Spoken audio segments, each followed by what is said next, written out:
All right, let's dive in. Ready for a deep dive into the world of teachers? Always. It's fascinating, right? Those folks who shape young minds probably even played a role in our own journeys. Oh, absolutely.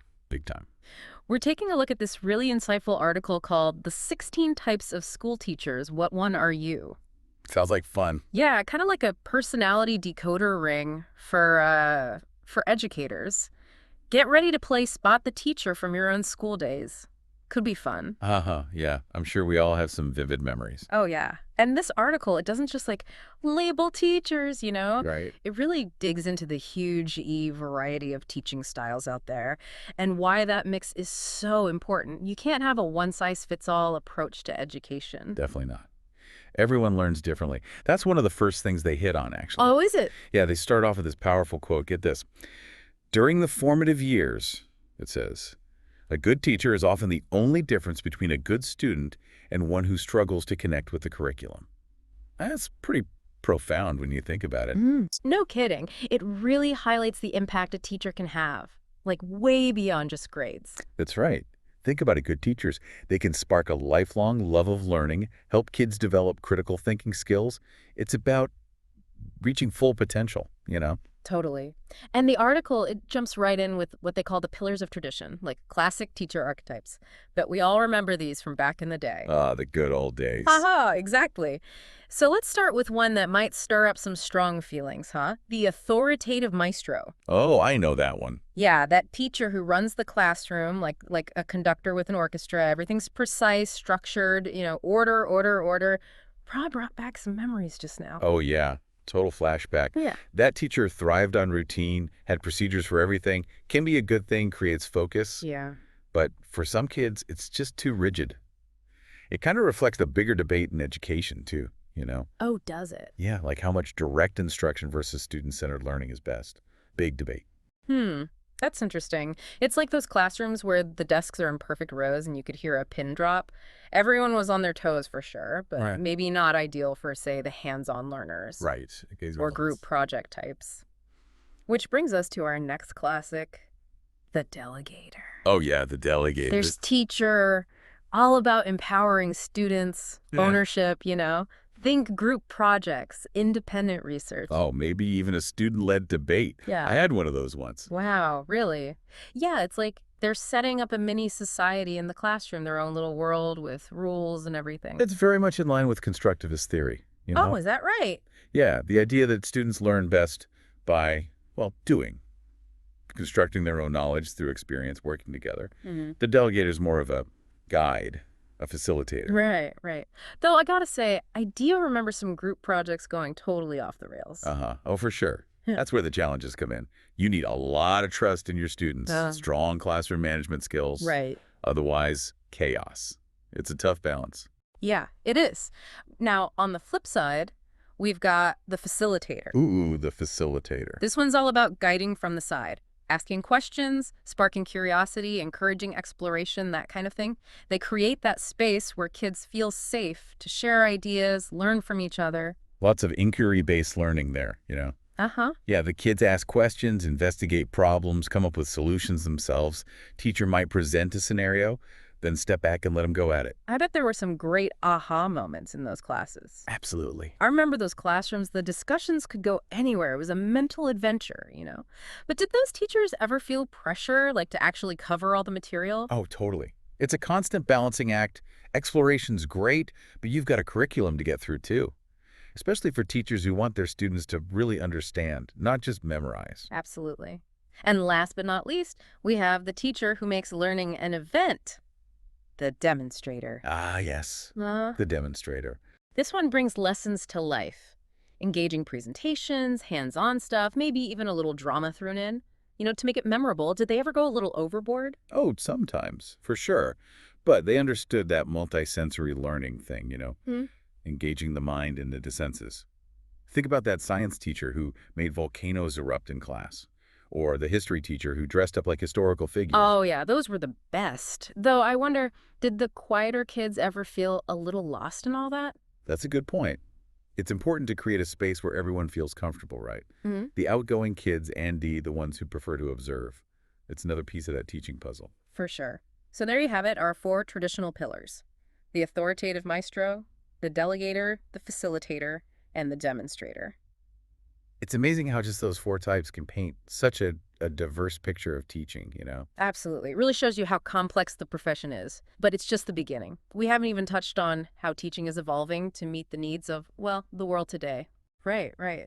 All those teachers embracing technology, flipping classrooms, going virtual. Exactly. The educators of tomorrow. Now that's where things get really interesting. We'll have to dive into that next time because they're the ones shaping the future of education. Their impact. Oh, it's already being felt in classrooms everywhere. I'm sure of it.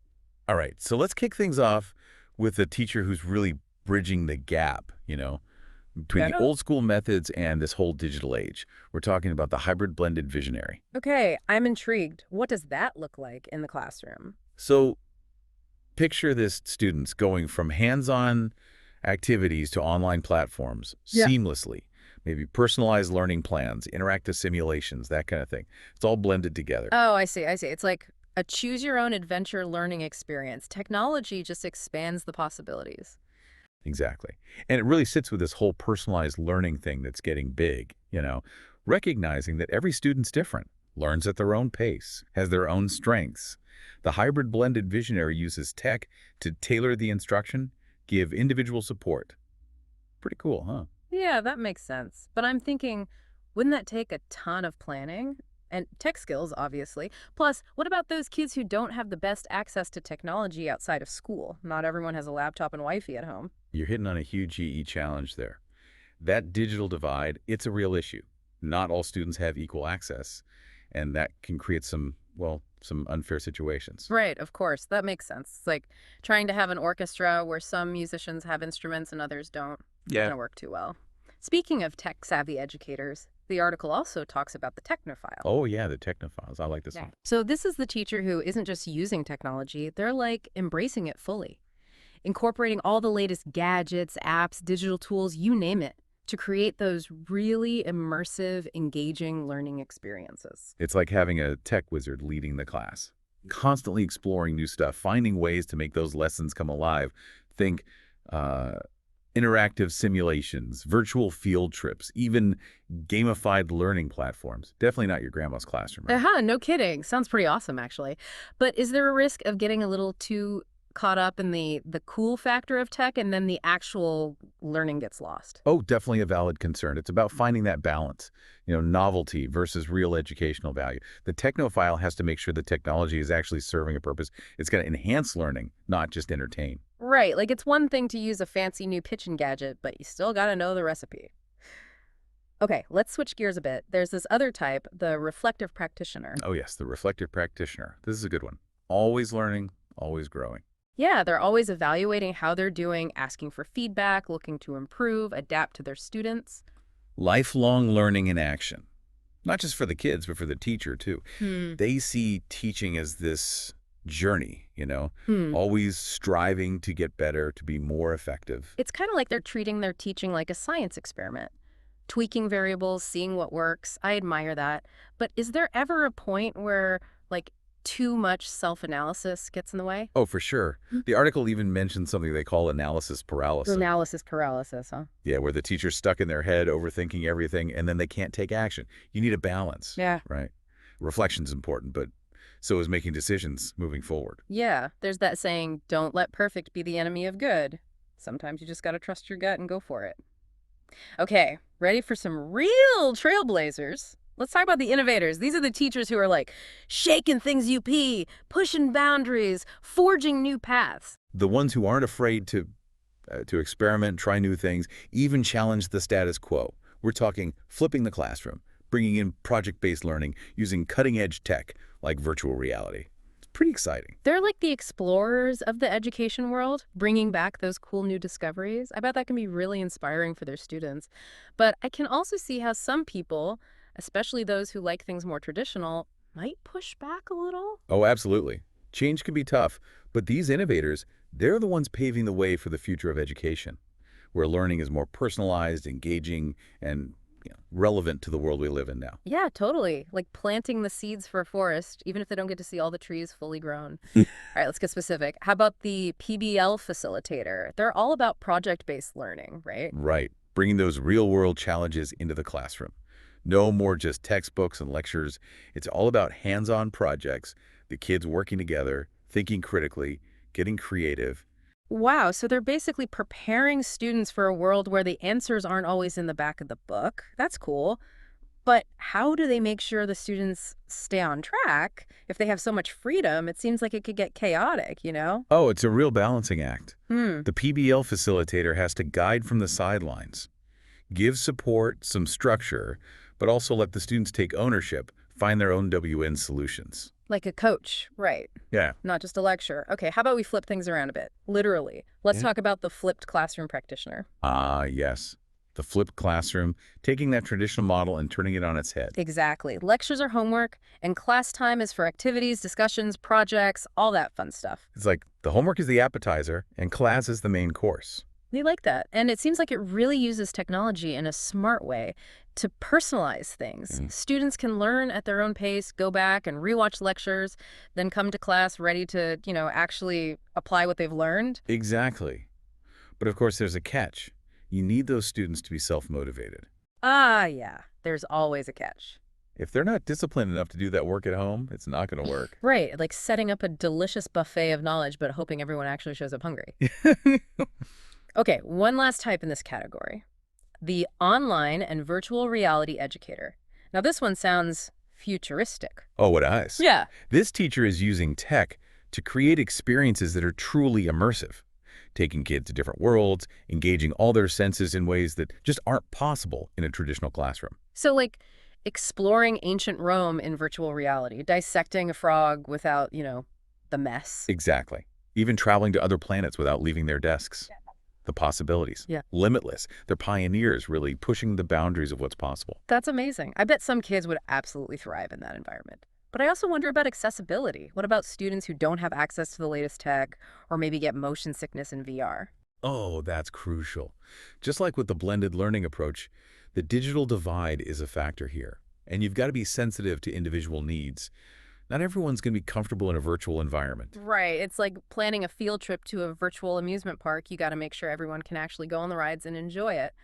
So we've covered a lot here, from traditional teachers to those who are really reimagining what education can be. It's clear that teaching, it's dynamic, it's always changing. Absolutely. But there's one thing that stays the same. Teachers are passionate, dedicated to giving their students the best possible experience. Couldn't agree more. And the article doesn't stop there. They also talk about the specialists who work with specific groups of students, all bringing their own expertise to the table. It's like this amazing tapestry, woven together by all these individual teachers, each one adding their own unique skills, their passion to create a rich educational experience for every student. All right, let's shine a light on those specialists, shall we? Starting with, well, the unsung heroes of inclusion, right? I'm talking about special education teachers. Oh, yeah. Those are the teachers who are going above and beyond day in and day out, Right. making sure every student gets the support they need to thrive. It's a huge GE job, I bet. You need so much patience, creativity. It's more than just patience, you know?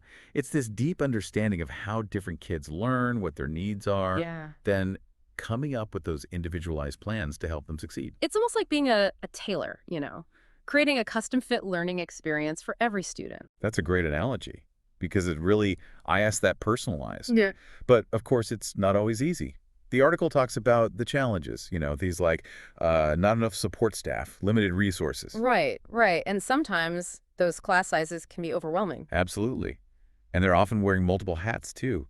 Advocate, therapist, instructor, cheerleader. It's a lot. Wow. It's like conducting an orchestra where every instrument needs a different tuning. Okay, let's shift gears a bit. How about those teachers who are building bridges between languages and cultures, the ESL teachers? Oh yeah, the ESL teachers. They're doing amazing work guiding those non-native English speakers through, well, everything.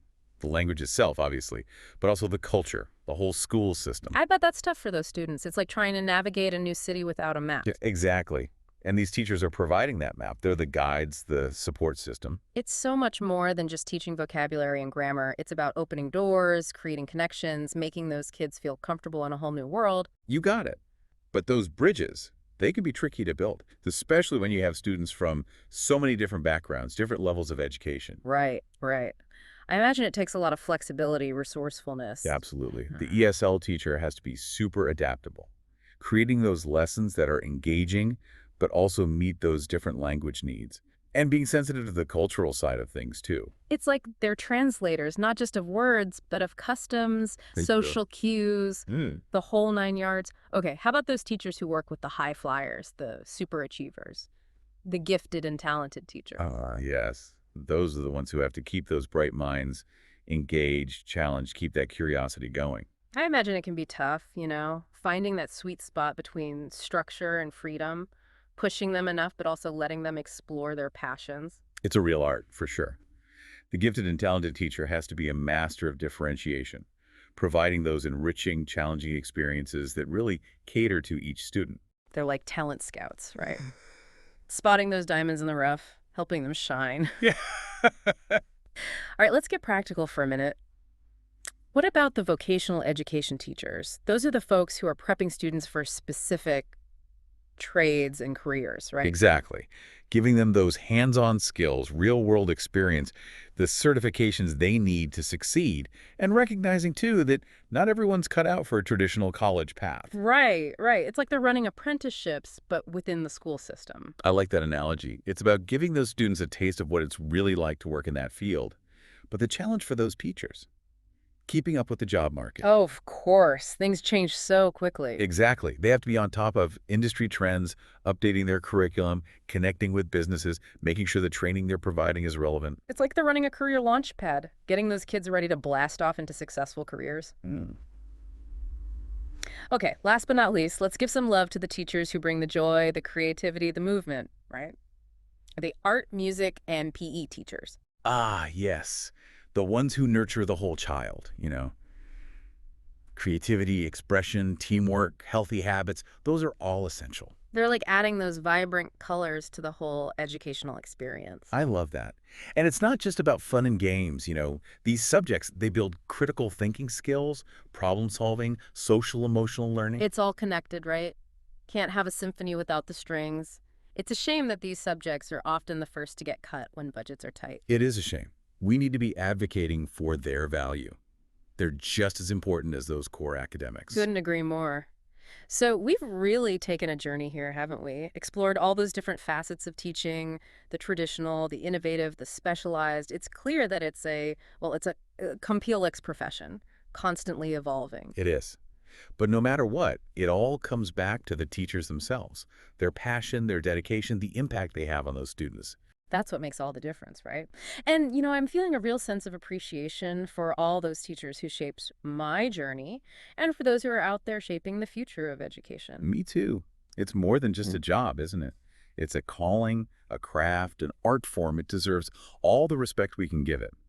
And as we wrap up, I want to leave everyone with a little something to think about. Imagine you had the chance to create an educational experience. What kind of learning environment would you design? One that fosters growth, sparks curiosity, makes kids excited to learn. Ooh, that's a good one to ponder. What kind of impact would you want to have as an educator? Something to think about. Absolutely. And on that note, I think it's time we wrap up this deep dive. Until next time, keep exploring, keep learning, and keep celebrating all those amazing teachers out there. They're the ones making a difference one student at a time.